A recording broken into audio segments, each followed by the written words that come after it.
In a quiet town where danger often hides in plain sight, a deaf girl becomes the target of ruthless bullies. Overlooked and underestimated, she faces threats that go beyond cruelty. They threaten her very safety. But what these bullies don't know is that her uncle is no ordinary man.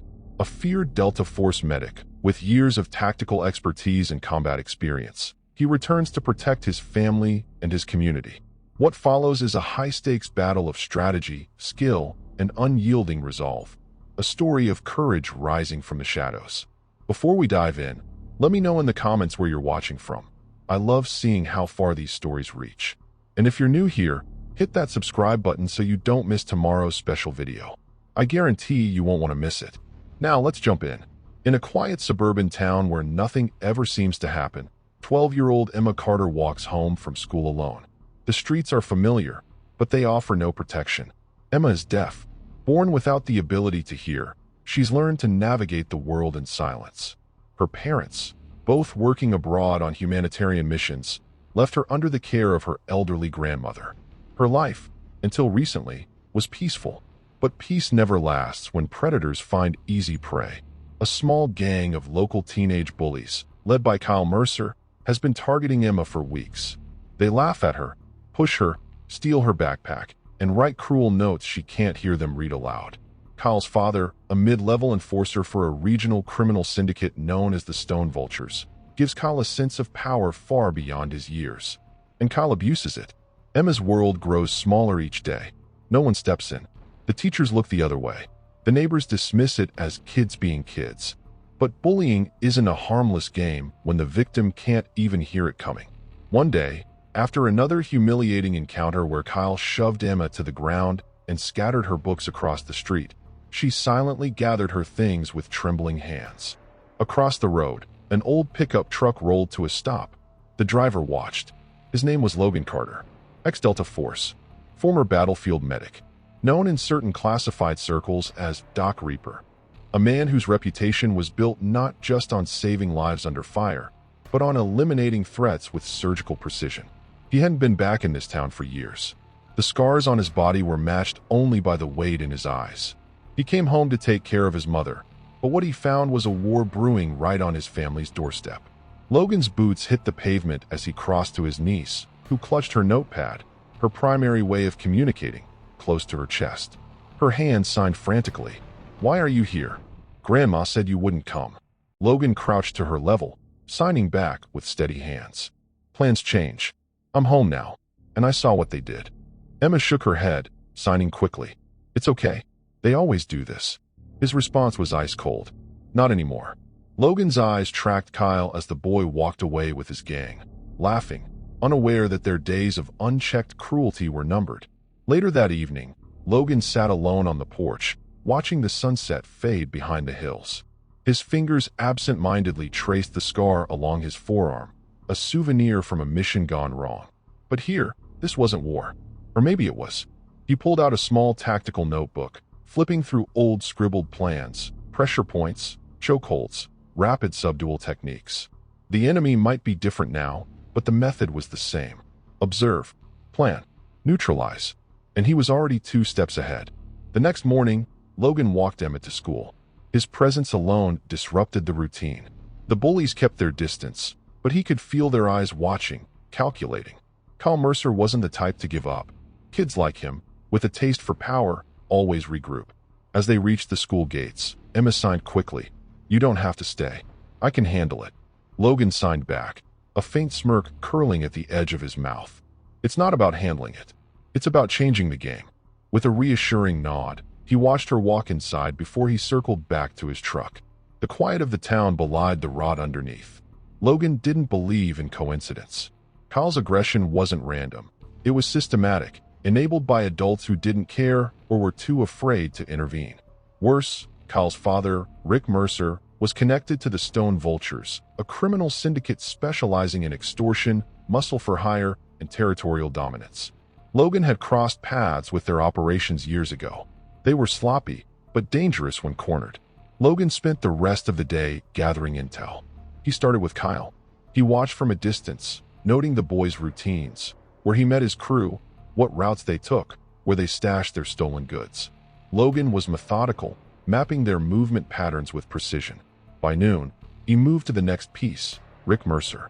A local garage served as Rick's unofficial headquarters. Logan parked across the street under the shade of an old oak tree, sipping bitter coffee while watching the steady stream of lowlifes coming and going. The stone vultures weren't subtle. They made their money by leaning on local businesses, pressuring owners into protection payments, using their sons and nephews as errand boys. Kyle was just another cog in the machine, but his cocky cruelty had drawn the wrong kind of attention. Logan made a note. Targets overconfidence equals exploitable weakness.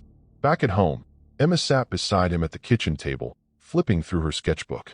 She drew wolves, soldiers, and battlefields, silent wars on paper. She signed, "Why did you really come back?" Logan's hands moved slowly, deliberately. "To protect you." She frowned. "From who?" He paused, then signed. "From people who don't understand what happens when you corner a wolf." That night, Logan prepared. He cleaned his old gear, a combat knife, tactical gloves, a compact radio scanner. No guns. Not yet. He believed in escalation only when necessary. The fight hadn't gone loud. Not yet, but he knew it was coming. He reached out to an old contact, Mason Briggs, a retired EOD specialist who now worked as a mechanic nearby. Briggs had a gift for improvised security, motion sensors, traps, makeshift surveillance. They hadn't talked in years, but when Logan called, Briggs answered without hesitation. "Been a long time, document. You need something defused or detonated." Logan's voice was calm. "Neither. I need to build a net." Quietly, Briggs chuckled. "Thought you retired." Logan's tone sharpened. "I thought so too, until they started messing with my niece." There was silence on the line. Then Briggs simply said, "Where do we start?" The chessboard was set. The pieces were moving. And Kyle Mercer had no idea that the man now watching him wasn't just a protective uncle. He was a predator with a scalpel's precision. Logan wasn't coming to talk. He was coming to dismantle. Logan's strategy was never to overpower. It was to unbalance, to make his opponent bleed before they even realized they'd been cut. And this time would be no different. The following morning, before sunrise, Logan and Briggs met behind the mechanic's shop. The air was crisp, silent except for the occasional creak of metal as Briggs assembled compact trip sensors and wired makeshift audio triggers. "These kids think they're predators," Briggs muttered, tightening a sensor. "But they've never met someone who's hunted real monsters." Logan's response was quiet, clinical. "They won't know they're being hunted until it's too late." Briggs passed him a small earpiece connected to a frequency-jammed local scanner. It would intercept Kyle's walkie-talkie communications with his crew. "Keep it on channel 6, Briggs advised. "That's where these little punks chatter. I've been listening for weeks." Logan nodded. "Good. I'll need live comms when they move." Step 1 was simple. Control the environment. He started by setting silent deterrents. Tripwires linked to silent alarms. Motion-activated strobes in blind alleys where Kyle's gang liked to corner Emma. He wasn't just waiting to react. He was reshaping their battlefield, pushing them where he wanted them. By midday, the traps were live. Briggs monitored them remotely, grinning when the first silent alarm pinged. "They're moving."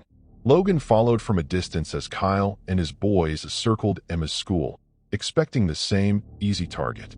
But when they tried to box her in, one of Logan's low-frequency strobes flashed directly in Kyle's eyes, a perfectly timed distraction that scattered the group in confusion. Kyle cursed, shouting at his crew. What the hell was that? Who set that up? No response. No sign of the source. Logan's interference was surgical, enough to unsettle them, but not enough to reveal himself yet. He let them stew, let them start to question their control. The next afternoon, Logan escalated. He intercepted one of Kyle's underlings, Trevor, a lanky teenager with more bravado than brains, while the boy was alone. Logan cornered him in a dead-end alley. He didn't need to touch him. His presence alone was a weapon. "You're going to deliver a message," Logan said, his voice like cold steel. "Tell Kyle that the girl has someone now. Someone who doesn't play by schoolyard rules." Trevor stammered, What message?" Logan stepped closer, his calm eyes locking on Trevor's. "Tell him I'm already inside his game, and I'm not leaving until I dismantle every piece." Trevor bolted, but the message was delivered.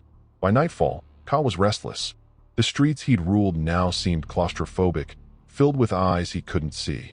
His friends started pulling back, spooked by the unseen hand that disrupted their routines. Kyle's father, Rick Mercer, wasn't pleased. When Kyle explained the disruption, Rick's dismissive tone betrayed his arrogance. "It's just some washed-up relative. Handle it, or I'll handle you." Kyle's pride overruled his caution. Big mistake. Across town, Logan methodically prepped for the next phase, direct engagement. He wasn't just going to defend Emma. He was going to make sure the Mercers and the Stone Vultures understood one thing. Some men don't bark. Some men don't warn. Some men dismantle you piece by piece until there's nothing left to fight with. And by the time they realize they're in the trap, the walls have already closed. The next move wasn't to attack. It was to let Kyle think he was winning.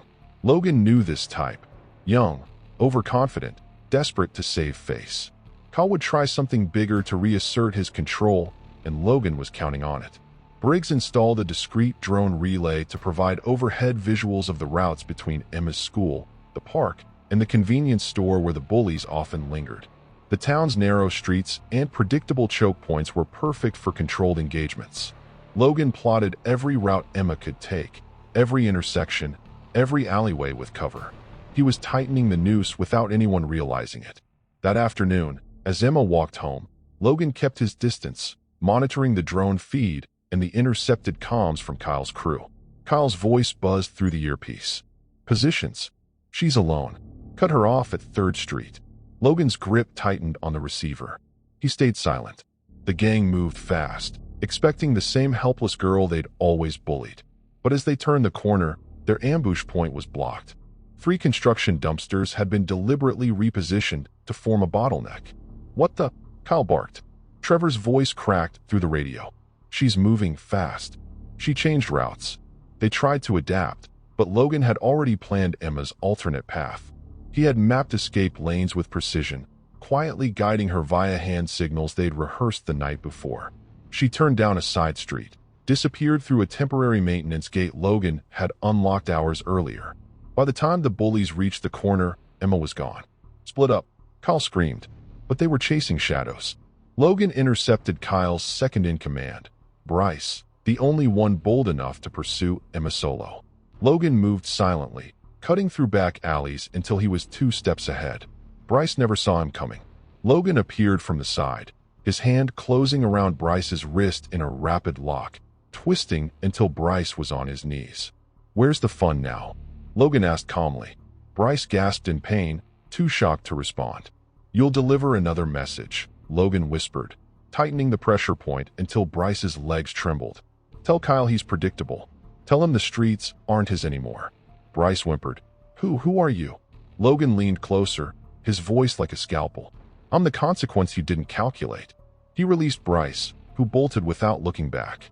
Back at home, Emma signed rapidly, her excitement palpable. "They couldn't catch me. I followed your signals. It worked." Logan signed back with a rare glimmer of pride. "Good. You did perfect. We'll practice again tomorrow. They'll adapt, so we will too." That night, the Mercers convened. Rick was growing impatient. "You can't control a street if you can't control a little girl." Rick sneered at his son. "Handle it. Fast, or I'll send men who will." Kyle, bruised and humiliated, promised to fix it. He didn't realize the problem wasn't the girl. It was the man shaping the battlefield around her. Logan wasn't simply reacting. He was guiding them into increasingly desperate plays, cutting off resources, manipulating routes, planting psychological seeds of fear. He was teaching them to second-guess every step. Soon, they would learn that every move they made had already been anticipated. And when they escalated, as they surely would, Logan would be waiting, with precision, with strategy, and with a quiet, surgical wrath. Kyle Mercer was restless. The whispers had started, first among his friends, then around the school. Stories about a ghost watching the streets, a shadow that outmaneuvered them at every turn. Some even said the man was ex-military. Kyle dismissed the rumors at first, but the cracks were forming. His crew was slipping away, one by one, spooked by the invisible hand guiding Emma to safety and delivering calculated warnings. Desperate to salvage his reputation, Kyle made a reckless choice. He decided to escalate. He wouldn't just chase Emma anymore, he'd corner her. Publicly. Force her into a confrontation. Make a statement that would send a message to anyone else who thought they could step into his world. Logan had predicted this. It was a classic overextension. When young aggressors feel power slipping, they make loud, risky moves to reassert dominance. And that's when they're most vulnerable. Briggs intercepted the chatter on the scanner.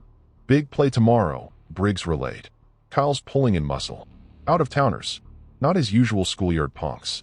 He's going to try to pin Emma somewhere she can't run." Logan's mind shifted instantly to contingency planning. He scouted likely ambush locations: the playground, the overpass, the empty warehouse district near the rail yard. He narrowed it down to the rail yard. Isolated, limited exits. Perfect for a trap. Exactly the kind of place Kyle would pick to display his control. Logan spent the night rigging the area. He set high-frequency sound emitters Kyle's crew wouldn't hear coming until it was too late. He placed dust canisters in strategic corners, simple improvised distractions that would cloud the air when triggered. Every path Emma might take was laced with escape options and fallback routes. The next morning, Emma signed to him. "Are you sure about this? You want me to go there?" Logan's hands moved with steady reassurance. "I'll be with you the whole time. They need to think they have you cornered. Let them overcommit. Trust me." She hesitated, then signed back with growing confidence. "I trust you." Kyle's crew set the ambush exactly as Logan expected. Emma walked into the rail yard, her steps calm, deliberate, her eyes sharp with rehearsed readiness. Kyle's men emerged from shipping containers, grinning, blocking her paths. "End of the line, deaf girl," Kyle sneered, stepping into view. "No one's here to save you now." But Kyle's tactical mistake was monumental.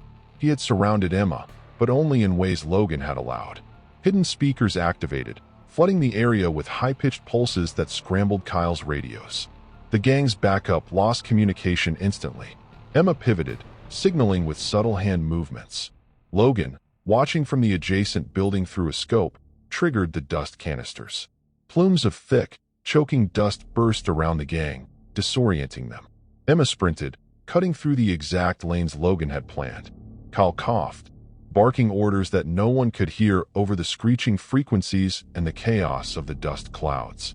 Logan dropped into the yard like a ghost. His approach was surgical. He disabled one of Kyle's heavies with a rapid arm lock and a precision knee strike, dragging him silently out of sight. Another turned to pursue Emma, but Logan swept his legs from beneath him, driving him into the gravel with a controlled joint lock that snapped the fight out of him instantly.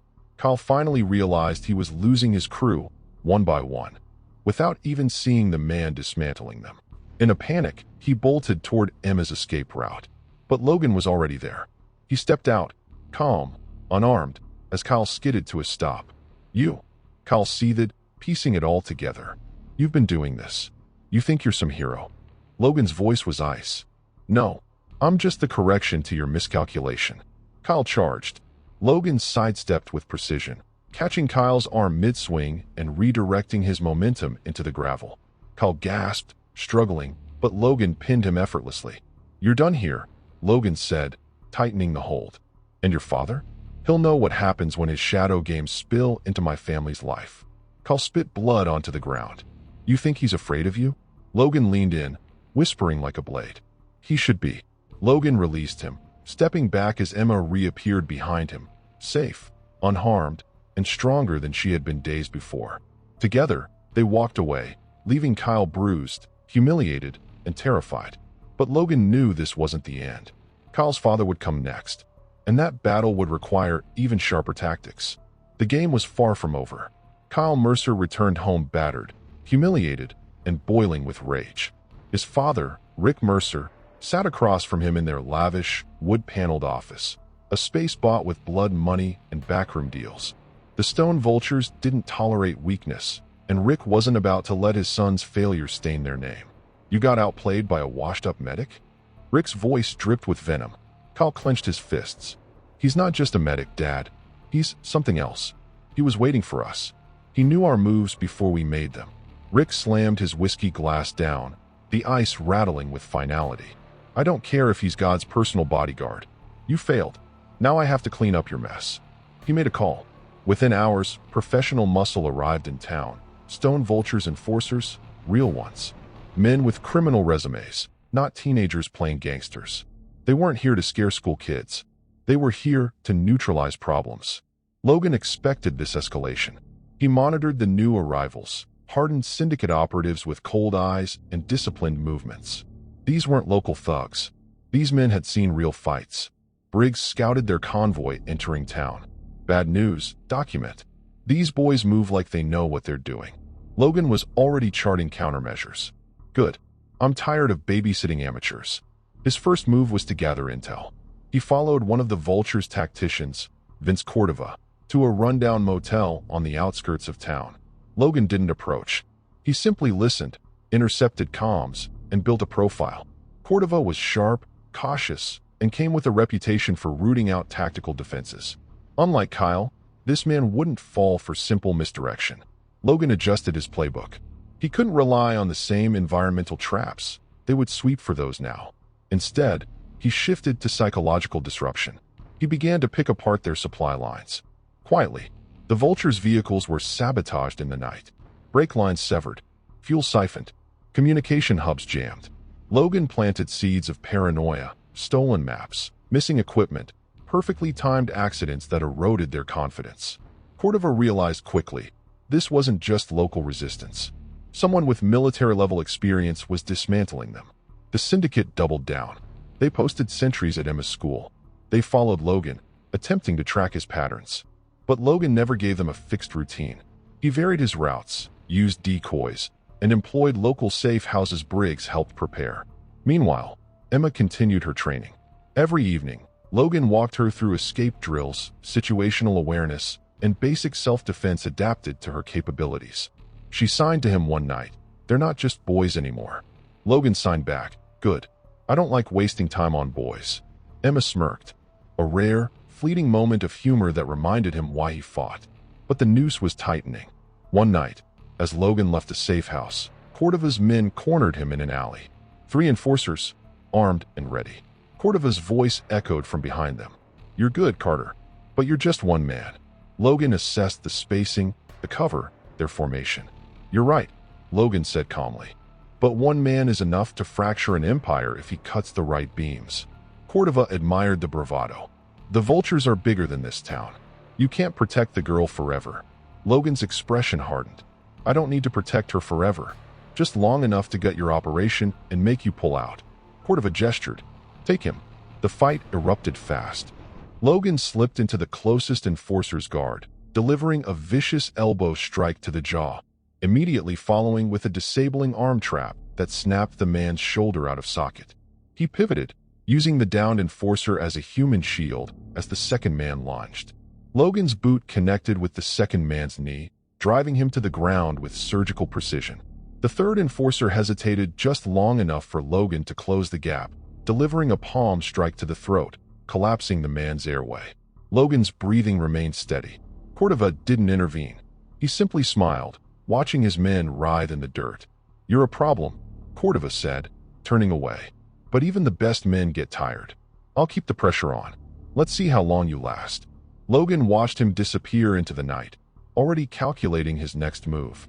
Cordova wouldn't stop, but neither would he. The battlefield had changed. Now, the real war had begun. Cordova's strategy was simple, constant pressure. The Stone Vultures increased their surveillance, tightened their routes, and set rotating teams near Emma's school and Logan's known haunts. Every corner Logan turned, someone was watching. Every route Emma took was shadowed. They wanted him to break routine, to make mistakes.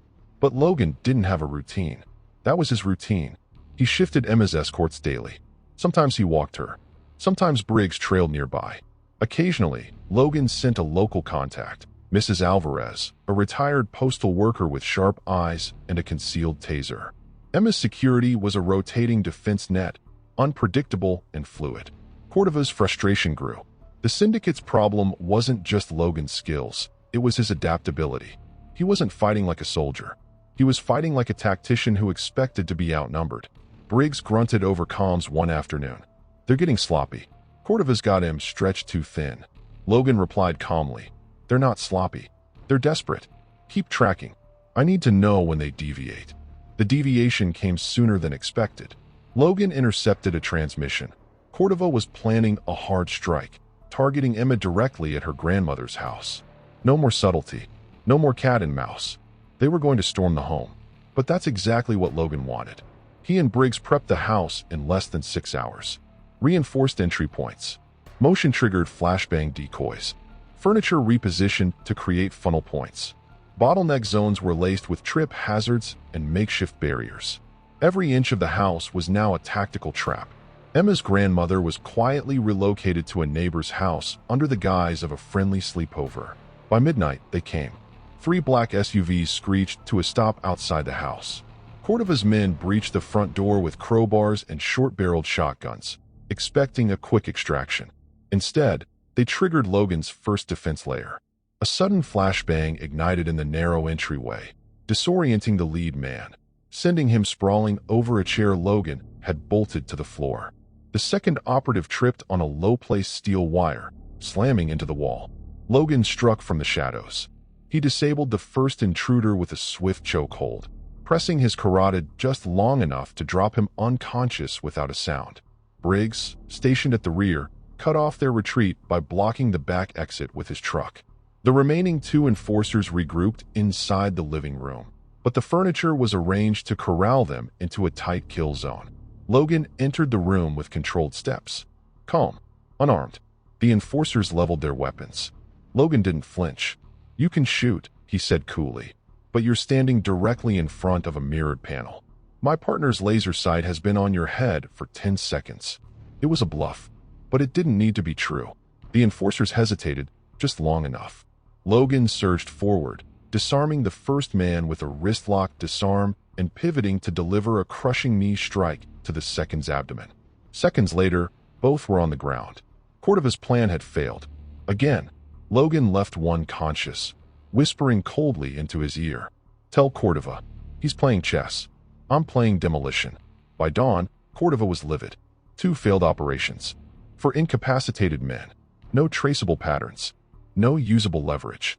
Logan Carter was systematically dismantling the Stone Vulture's presence in the town, and Cordova was running out of options. Worse, fear was spreading inside his own ranks. Briggs intercepted more comms chatter. "They're pulling back," he reported, scrolling through intercepted voice logs.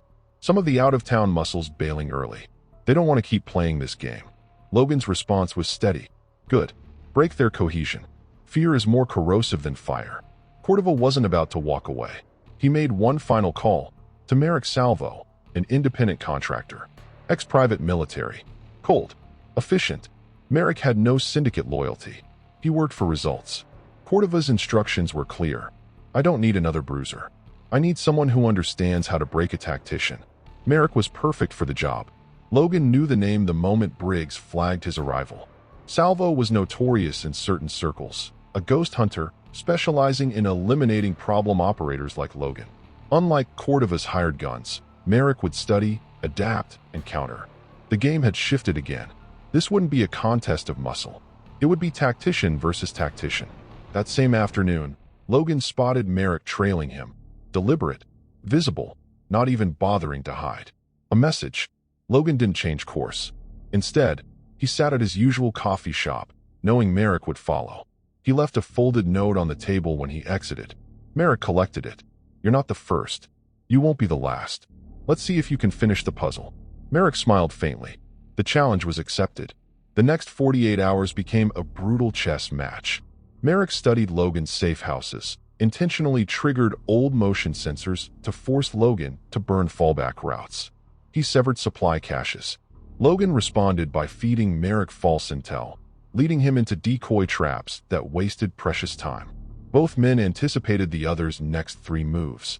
Merrick finally forced a confrontation by abducting one of Logan's local contacts, a grocery store owner who had provided logistical support.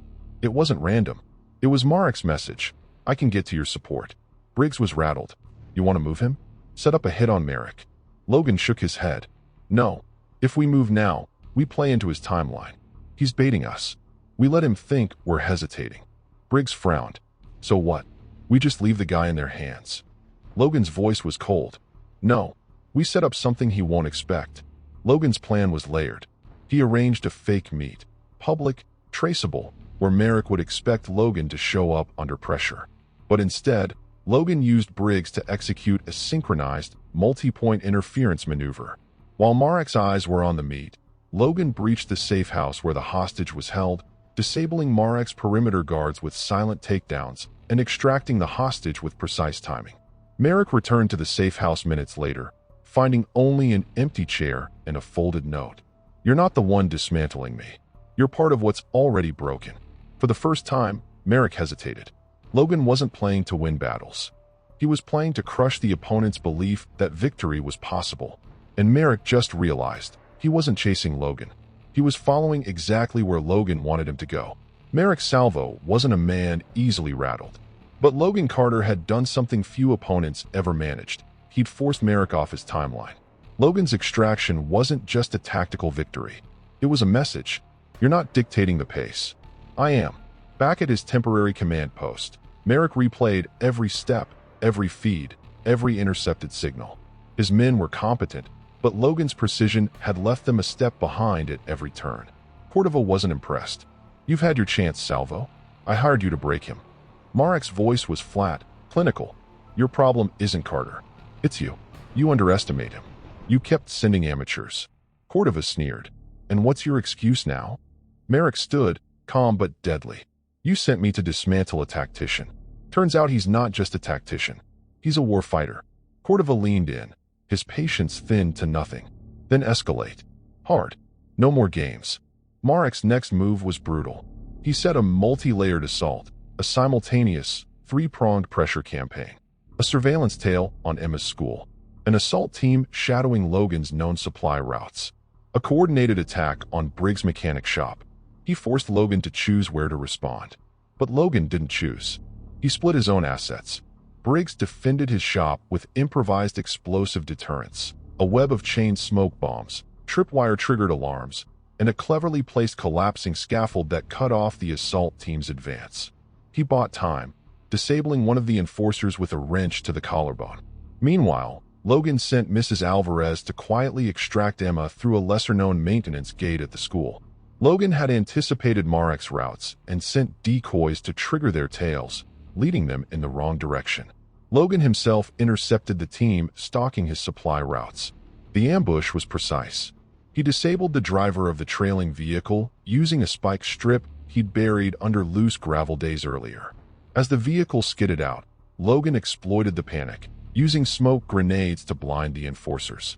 He subdued two operatives with rapid joint locks and close-quarters disarms, all while remaining calm and methodical. Logan's ability to execute multiple operations simultaneously wasn't just skill, it was orchestration. He moved his pieces across the board without losing sight of the bigger game. When the dust settled, Marek realized the painful truth. Logan had anticipated all three attacks and countered each without sacrificing any assets. Marek's frustration surfaced in a clenched fist against the table.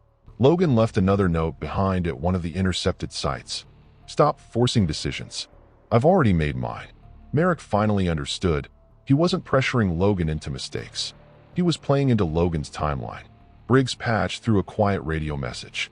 "You think he's done? Or you think he's getting reckless?" Logan's answer was cold and certain. "No, he's getting precise." Marek wouldn't make the same mistake twice. But neither would Logan. The next phase wouldn't be cat and mouse. It would be predator versus predator, each with their teeth bared.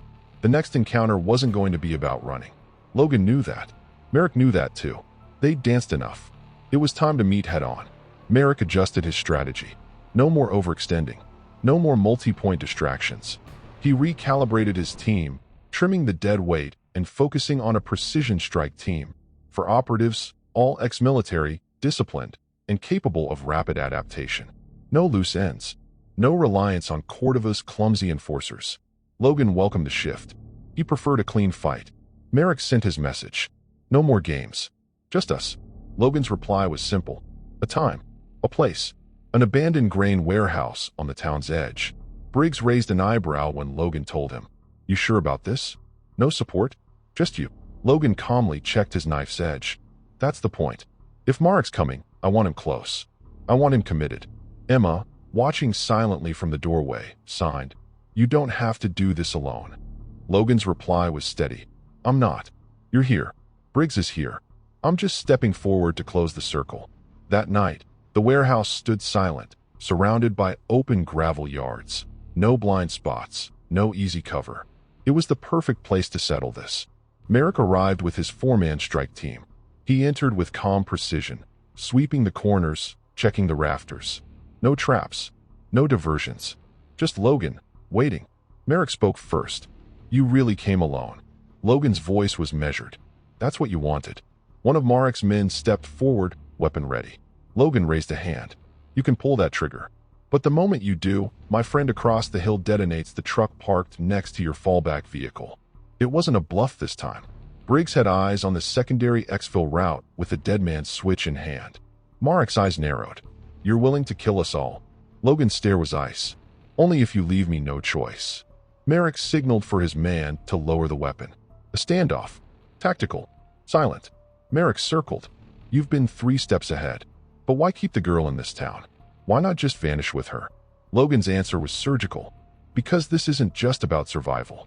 It's about drawing the right wolves into the open." Merrick paused, the weight of the words sinking in. "You wanted this escalation." Logan's smirk was faint, razor sharp. "I didn't just want it. I built it. I let Cordova think he was forcing me. I let you think you were cornering me." The realization hit. Merrick hadn't been steering the fight. Logan had shaped the entire battlefield to pull Merrick into this warehouse at this exact moment. And outside, Stone Vulture's reinforcements were being quietly intercepted by local deputies and former military friends Logan had quietly contacted days prior. Trusted men, briefed, prepared. Marek's comms crackled with distant gunfire. Briggs' voice patched in on the open channel. "Surprise. You're out of backup." Marek's jaw tightened. He signaled his men to fall back. Logan didn't stop him. But as Merrick backed toward the exit, Logan delivered one final, cutting line. "Tell Cordova his empire fits in a box. And I'm almost done building it." Merrick left, but he left knowing one thing. He had been outplayed. Completely. The predator had walked into the cage, and Logan never had to close the door. Marek's retreat wasn't just a tactical withdrawal. It was the beginning of a collapse. The Stone Vulture's hold on the town, once tight and suffocating, began to unravel rapidly. Cordova's men were shaken to their core. The failure at the warehouse, combined with Logan's relentless counterattacks, had eroded their confidence. Some dropped their weapons and surrendered to local law enforcement. Others fled into the shadows, leaving behind their ambitions and bruised pride. Kyle Mercer, the young bully whose recklessness had sparked this entire conflict, found himself sidelined and disowned by the syndicate. His once boastful crew dissolved into fragments, scared, directionless, and haunted by their defeats. Logan Carter, however, remained steady and watchful. The man who had returned to protect his niece was now something far more, a guardian of a community that had long lived in fear. At home, the atmosphere shifted subtly but powerfully. Neighbors who had once turned blind eyes or whispered dismissively now regarded Logan and Emma with newfound respect. Some approached with offers of quiet support, extra eyes on the streets, whispered tips, a nod of solidarity. The town was waking up, slowly but unmistakably. One evening, sitting on the porch beneath a darkening sky, Logan signed to Emma. "This fight changes nothing if the town forgets. We have to keep the eyes open." Emma's hands moved firmly, filled with conviction. "We make sure they stay awake." That night, Logan began the work that was as critical as any fight, building community resilience. He reached out discreetly to old military contacts, veterans who had long since retired to quiet lives, but who shared a commitment to protecting their own. He spoke to local leaders, business owners, teachers, and those who cared enough to resist the rot creeping through their town. Together, they started forming a quiet network, people who would watch, listen, and act if the shadows tried to reclaim their streets. It was a defensive web, an unseen shield woven from vigilance and courage. At a low-key gathering in a small diner, Logan laid out his plan to his trusted allies. "We hold the line," he said, his voice steady and serious. "We don't just wait for trouble to come to us. We anticipate it. We prevent it." Briggs, who had become Logan's steadfast partner in this fight, grinned and added, "And if anyone tries to move in again, they'll find the wolves already waiting." The message was unmistakable. For the criminal syndicate, for any would-be aggressors, for anyone who believed the town was easy prey. This community had a guardian now, a man who knew the cost of silence, a man who understood the price of complacency, a man who didn't just protect, he dismantled. Then, a silent but chilling warning arrived on Logan's encrypted phone. No sender, no signature, just a simple message. This isn't over. Logan smiled softly, eyes hardening with resolve. He was ready. Ready for Emma. Ready for the town. Ready for whatever fight was still to come. Because sometimes, the fiercest battles aren't fought on distant battlefields or faraway fronts. Sometimes, they're fought right at home, where stakes are personal and the cost is everything. And when a wolf fights for family, he leaves no room for mercy. The streets of the town had settled into a deceptive calm. The stone vultures had pulled back, their presence diminished but far from erased. Logan knew better than to believe in the permanence of silence. In this world, quiet was often just the calm before another storm. Logan's quiet network, which had begun as a few trusted faces, was growing into something far more substantial.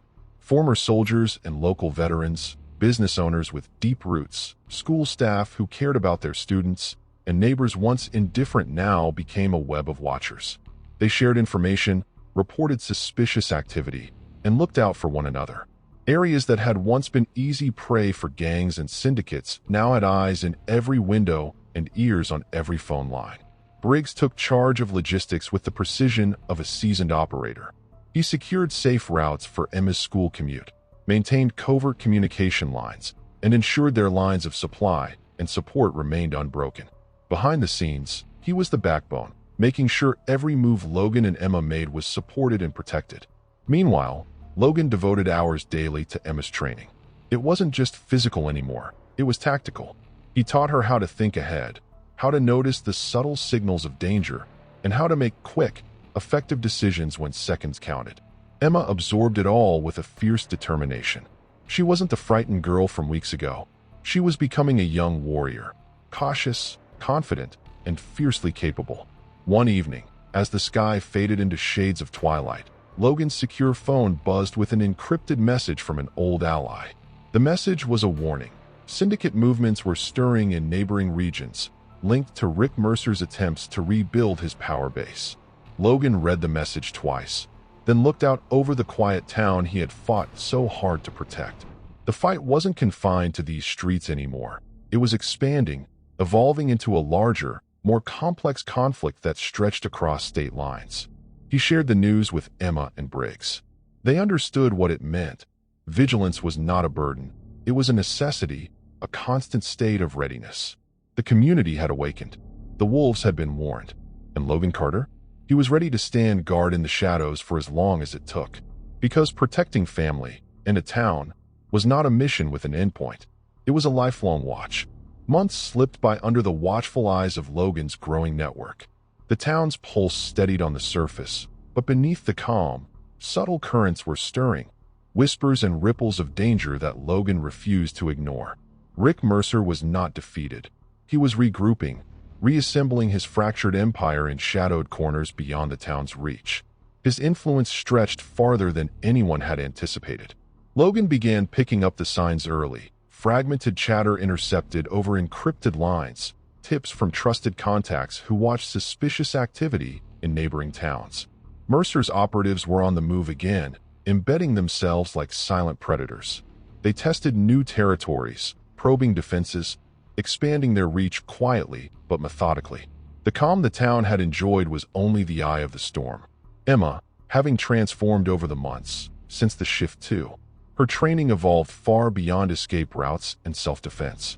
Logan pushed her into deeper tactical understanding, reading a threat before it manifested, recognizing the subtle body language of aggression, communicating silently with her uncle and allies, mastering patience as a weapon. She was no longer just a survivor. She was becoming a strategist in her own right. One evening, Logan gathered Briggs and the core allies they had quietly built, a small circle of trusted veterans, community leaders, and local law enforcement officers who understood the stakes. The air in the room was heavy with resolve. "This isn't just about protecting Emma or our town anymore," Logan said, voice low but firm. "Rick Mercer is regrouping. The fight is expanding beyond our streets. Briggs, methodical as ever, checked his gear before replying. Then we adapt. Expand our network. Tighten our intel flow. We strike first, strike hard, and make sure they never get a foothold. Logan nodded in agreement. We take the initiative. If they want war, we'll show them what real resistance looks like. The community had grown stronger. Veterans mentoring locals, watch shifts rotating in neighborhoods, informal training sessions teaching situational awareness and basic defense. Local law enforcement, once hesitant, now cooperated quietly, sharing intelligence and providing backup. The wolves were circling, but the pack was ready. Later that night, Logan signed quietly to Emma, eyes open, mind sharp. We stand ready. She smiled back, a fierce, confident spark lighting her eyes. The war for their town was far from over. But for now, they stood unbroken, vigilant in the shadows, prepared for whatever battles the future held. The weeks that followed felt almost peaceful, a deceptive lull that Logan knew all too well. Every seasoned operator understands that silence in a battlefield is rarely a sign of safety, but rather a pause before chaos erupts. The town, wrapped in the protective web Logan and his allies had woven, breathed easier. Children played in streets that once echoed with fear. Emma went to school without the weight of constant danger pressing on her shoulders. But Logan's eyes never relaxed. His mind scanned every horizon for signs of the next move. Local law enforcement, now aligned quietly with Logan's network, increased patrols around known syndicate hotspots. Small businesses, long intimidated into silence, started speaking out, reporting suspicious activities, cooperating in subtle ways. The town's spirit was rekindling. But somewhere in the shadows, Rick Mercer was plotting. Logan spent nights poring over intelligence reports, coordinating with Briggs and trusted contacts. They analyzed patterns, intercepted messages, and prepared contingencies. He trained Emma relentlessly, pushing her limits, refining her tactical instincts, and teaching her that true strength comes not only from muscle but from patience, awareness, and unyielding resolve. One evening, as dusk settled, Logan met with Briggs in a quiet diner. "We've bought time," Briggs said, "but we both know it won't last." Logan nodded. "We've hardened the town's heart, but when Mercer moves, it'll be with everything he's got." Their conversation was interrupted by a discreet buzz on Logan's secure line, a coded alert signaling movement from Mercer's faction. Logan's gaze hardened. "The storm's coming. We'll be ready." That night, the community shifted from watchful to vigilant, each member understanding that the fight for their home was about to escalate. And Logan? He stood at the forefront, calm, prepared, and ready to face whatever darkness was headed their way. The tension Logan had felt was about to snap. Before dawn, word came in from local contacts. The stone vultures had moved. They struck first at a small supply cache on the outskirts of town, a vital node for Logan's network. The attack was swift and brutal. Briggs was already en route with backup when Logan arrived.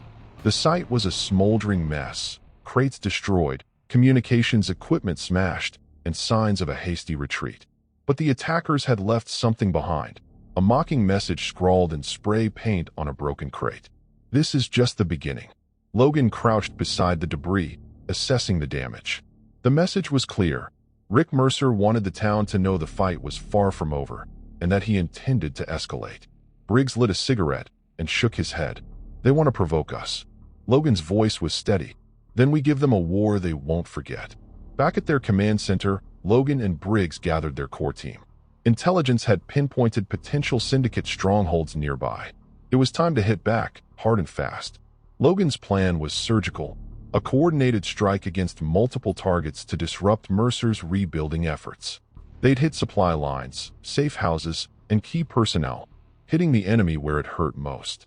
Emma listened intently, her eyes sharp despite the gravity of the situation. Logan knew she understood the stakes. This wasn't just a battle for survival, but for the soul of their community. As night fell, the team moved into position. The tension was electric, every movement calculated and precise. The first blow landed with devastating impact. Communication hubs were seized, weapons caches destroyed, and Mercer's men scattered like rats under fire. The message was clear. Logan Carter was not a man to be trifled with. But as the smoke cleared, Logan's mind raced. This was only the opening salvo. Mercer would retaliate, and the fight was far from over. The dawn after the strike brought uneasy quiet. The stone vultures were bruised, but far from broken. Logan's attack had inflicted damage, but it also ignited a fierce fire of vengeance within Mercer's faction.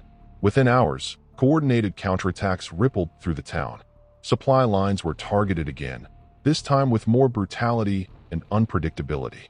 Local businesses aligned with Logan's network faced intimidation tactics and vandalism. The syndicate wanted to remind the town that they still held power, no matter how tightly Logan gripped the reins. Briggs radioed in reports of skirmishes across multiple neighborhoods, small teams moving fast, trying to disrupt communication and spread fear. But the town's watchful eyes were ready. Logan coordinated rapid response teams, using layered defense points and swift reinforcements. Every call was met with a calculated counter, minimizing damage and keeping the wolves at bay. Despite the escalation, Logan remained calm. He knew Mercer's fury was a sign that his strategy was working. Each failed attack weakened the syndicate's grip. Emma's training paid off during a late evening patrol when a small group of syndicate enforcers attempted to ambush her escort. Using techniques Logan had drilled into her, Emma spotted the threat early and signaled silently. The team neutralized the attackers without casualties. That night, Logan gathered the core team. "This fight is far from over," he said, voice steady. "But every attack they launch fractures their hold. We hold, we adapt, and we push back." Briggs cracked a rare smile. "They're losing their edge." Logan nodded. "Good, because when they lose control, they get desperate, and that's when we end this." The town was scarred but standing, stronger, united, and ready to face the battles yet to come. The escalating skirmishes had one inevitable consequence. Rick Mercer grew reckless. The slow dismantling of his syndicate's operations ignited desperation, pushing him toward bold, dangerous moves. Logan anticipated this. He knew desperation made enemies predictable. He prepared accordingly. Intelligence flagged a high-value target. Mercer's lieutenant, a brutal enforcer named Cortez, was scheduled to meet with external arms dealers in a secluded warehouse miles from town. The meeting was key to Mercer's plan for rearmament. Logan saw an opportunity, a chance to sever Mercer's supply line and deliver a decisive blow. Briggs assembled a team of specialists, close-quarters combatants, sharpshooters, and communications experts. Each member was briefed thoroughly. Failure wasn't an option. As night fell, they infiltrated the warehouse's perimeter silently, using terrain and shadows to their advantage.